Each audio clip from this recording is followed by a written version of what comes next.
Yes. Yeah. But like the comparison, like with me and some of the other guys. So that'd be something neat to see, the Harris Centers at The Pirates playing in Williams. Welcome back to period 2. This one I find interesting because this seems to be going around a lot of sports news. Is UCLA and USC joining the Big Ten or I should say possibly joining the Big Ten in 24?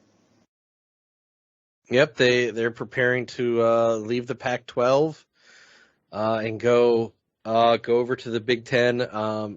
Obviously, football is the big reason for going to the Big Ten, but there are other sports that they're going to be participating in with the Big Ten. This right? is a what? Because I know the sports right now that as we just were speaking off air, the future members of would be baseball, basketball, football, golf, tennis, field and track, indoor and outdoor would be the ones that both schools will be participating in for the Big Ten, for the men's sponsors.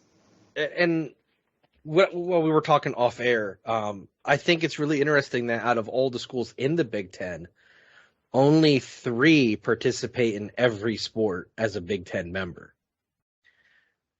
So Penn State, Ohio State. For the men's. I should say for the men's because if you look at the women's for sports, the men's. Sorry. Because it's just Ohio State and Michigan for the women's. And Rutgers. Oh, okay, yeah, and Rutgers. Okay, I was looking at the wrong line. So for men's, there's 3 schools, and for women's, there's 3 schools. For men's, it's Penn State, Ohio State, and Michigan. And what did you say it was for women's? It was Rutgers, Michigan, and Ohio.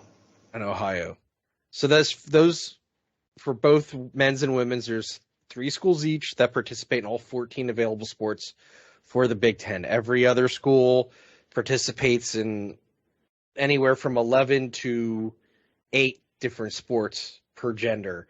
And what's funny is UCLA. is, go ahead. Sorry. And the funny part is, though, the one that is not participating in the Big Ten for Penn State is rowing. And that's kind of tough to do. Are they going to row? Are they going to row the Juniata? They could dodge the rocks. Oh God. Dodge the rocks and all that. I mean, that'd be good for extreme rowing.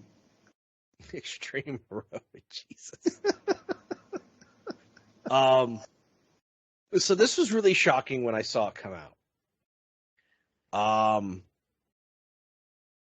And I think now look, we all know that in the world of college football, pretty much outside of the people who live in the areas of these schools, ourselves included, because we live in what is considered the Penn State University area, even though we're like an hour and a half away. Outside of those schools and those surrounding areas, the SEC is where everyone hangs their hat on college football and the elite with college football. I think with UCLA and especially with USC coming to the Big Ten, I think this makes the Big Ten a bigger deal than it was. Because now they have teams on the East Coast, the Midwest, and the West Coast. This is a nationwide conference now. And this is something I know that a lot of people were not expecting because of it being a West Coast thing, being that 2 teams from the West Coast are now entering a division that is, like you said, Midwest and East Coast. Or I should say, Mid and East Coast teams. So having 2 teams from the West, who would have thunk that? Again, it makes it a nationwide conference now. And I think that it makes the big, to me, partiality aside, because we are in Penn State country and, we're Penn State fans and so on and so forth. I think adding West Coast teams to this conference legitimizes it just a little bit more. It's no longer just a regional conference. Oh, yeah. Like you just said, it's statewide. And I gotta be honest, I think the Big Ten is making a play at becoming a bigger conference, a conference maybe on the same level as the SEC. Maybe not just with college football, maybe with other sports as well. This is a power move on both the team's parts and the Big Ten's part itself.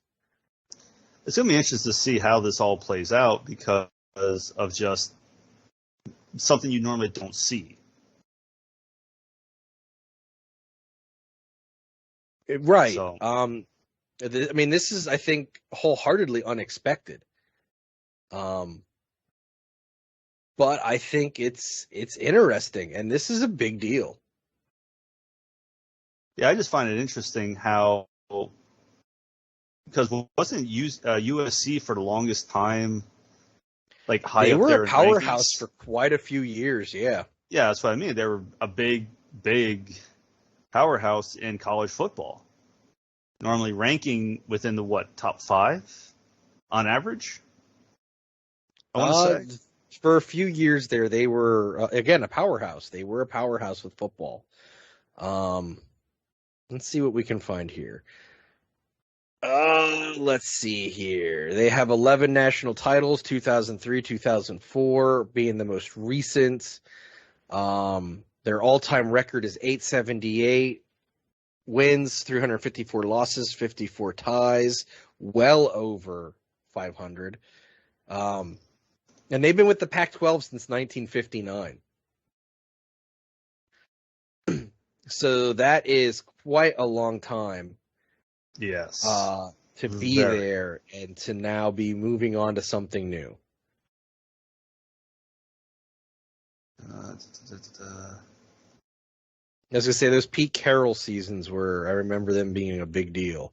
Yeah, I was going to say, he was mainly the one that really made the team, he was there part of all those runs. Now let's see, they played Penn State in 2 different Rose Bowls.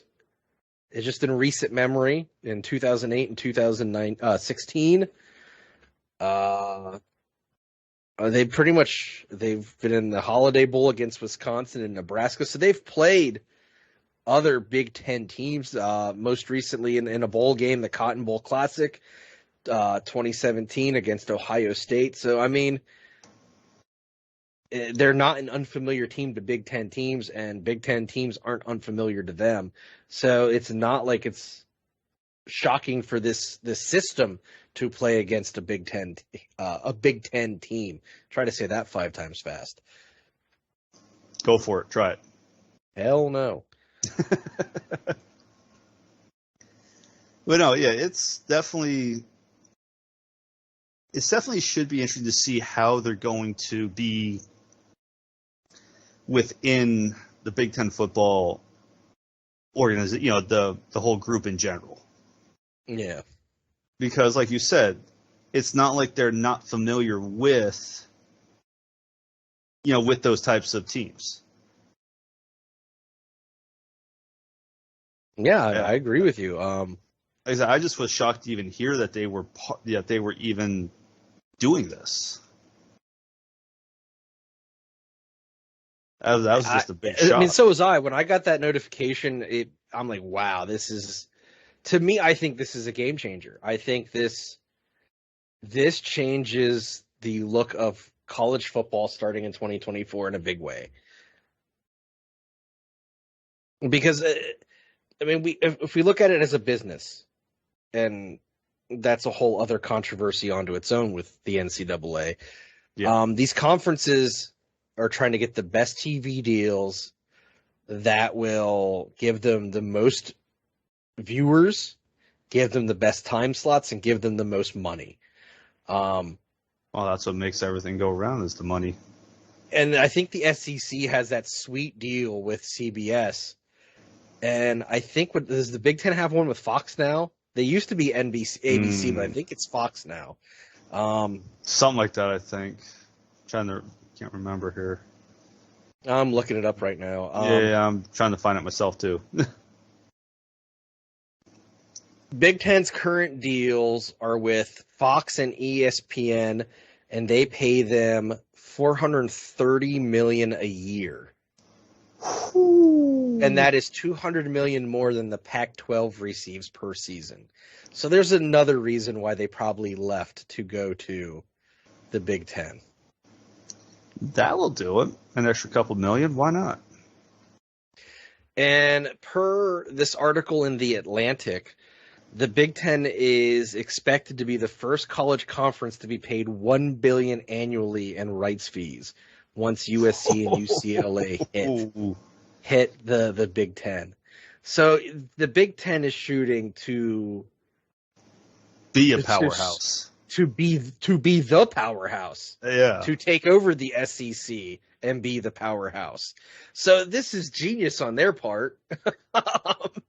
Yeah, I mean, that's definitely a wow. When it comes to money like that, then yeah, that's definitely the powerhouse for that alone. Jeez. And they got, household name colleges. You got Ohio State, you got Michigan, you got Penn State, you got Michigan State. You're going to have USC coming in. Yeah, you're going to have. This is going to be big. Minnesota. Minnesota's a big name. Minnesota's a very big name for Purdue. college hockey. Purdue. Oh, yeah, Minnesota's big for college hockey, absolutely. Nebraska, Northwestern. Because right now, the only Big Ten for college hockey is Michigan, Michigan State, Minnesota, Ohio State, Penn State, and Wisconsin are the only ones for hockey. And add in that Notre Dame is considered an associate member. They're not a full-time member. Yeah, I did see that. That's something. That's something. And college hockey is always fun to watch. But not really many people care for that. That's not bringing in $430 million a year in television, right? Yeah. No, it's not. But still, it's fun to watch. I'm not arguing with you on that, but it's. I mean, college football though is. College football and college basketball is what enables. Yeah. I think it's what enables all the other sports to have funding, because all that money isn't just going to the football programs or the basketball programs. That money's getting shared. And it's a the rowing students benefit from it, or swimming and diving. So it's going to be, after this season, it's going to be interesting. Yeah, to see how much actually comes into play. To see what comes out of all this. So, yeah, UCLA and USC coming to the Big Ten. In 24, gonna be interesting, a big shock. So we'll see what happens. On that note, that'll be end of the second. We'll be right back.